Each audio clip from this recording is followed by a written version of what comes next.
Welcome to FEET.Teaching. Today we will talk about some sentences in Portuguese and examples. Today's sentence is you, blah blah blah, right? Tu, blah blah blah, não é?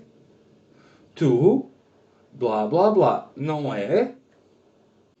Let's see the following examples. You like wine, right? Tu gostas de vinho, não é? Tu gostas de vinho, não é? You play tennis, right? Tu jogas tênis, não é? Tu jogas tênis, não é? You work in the law firm, right? Tu trabalhas num escritório de advogados, não é?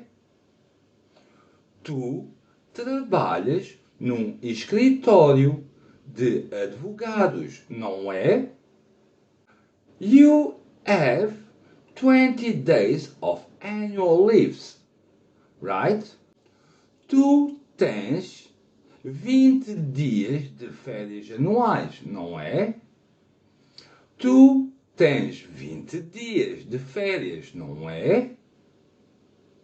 You usually cook lunch at home, right?